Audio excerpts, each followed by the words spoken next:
গোপালের মাখন চুরির কাহিনী বা মাখন চোর লীলা শ্রীকৃষ্ণের বাল্যলীলার অন্যতম মিষ্টি ও জনপ্রিয় অংশ। যশোদা মায়ের ঘরে প্রচুর মাখন থাকা সত্ত্বেও গোপাল বন্ধুদের নিয়ে অন্যদের বাড়িতে হানা দিতেন। গোপীরা নালিশ করতে এলে কৃষ্ণ এমন নিষ্পাপ মুখ করে থাকতেন যে মা যশোদা বিশ্বাসই করতে পারতেন না তার শান্ত ছেলে এমন কাজ করতে পারে। গোপীরা বুদ্ধি করে মাখনের হাঁড়ি ঘরের কড়িকাঠে বা উঁচুতে ঝুলিয়ে রাখতেন যাতে কৃষ্ণের হাত না পৌঁছায়। কিন্তু গোপালও হার মানার পাত্র নন।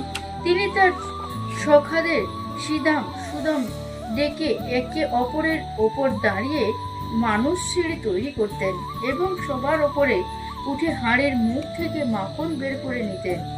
মাখন নিজে খেয়ে আর বন্ধুদের খাইয়ে যা অবশিষ্ট থাকতো গোপাল তা বানরদের বিলিয়ে দিতেন।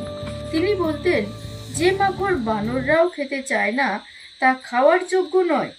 অনেক গোপিনী মাখনের হাঁড়িতে ছোট ঘন্টা বেঁধে রাখতেন যাতে কেউ হাত দিলেই শব্দ হয়। প্রচলিত কাহিনী অনুযায়ী গোপাল ঘন্টাকে বলেছিলেন, যতক্ষণ আমি মাখন খাচ্ছি তুমি বাঁচবে না। কিন্তু যখনই মাখন মুখে দিতেন ঘন্টা বেজে উঠল। কৃষ্ণ অবাক হয়ে জিজ্ঞেস করল। ঘন্টা উত্তর দিয়েছিল, প্রভু, প্রসাদ পেলে তো আরতি হবেই, আর আরতি হলে ঘন্টা বাজানো তো আমার ধর্ম।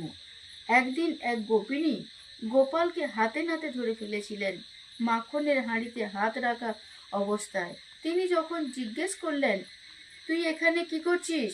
গোপাল উত্তর দিলেন, আমার হাতটা খুব গরম হচ্ছিল, তাই একটু ঠান্ডা করতে মাখনের ভেতরে হাত ঢুকিয়েছি।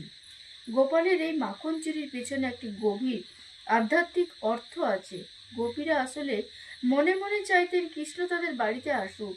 তাদের কাছে মাখন হলো মানুষের হৃদয়, আর কৃষ্ণ সেই শুদ্ধ ভক্তি ও প্রেমের হৃদয়।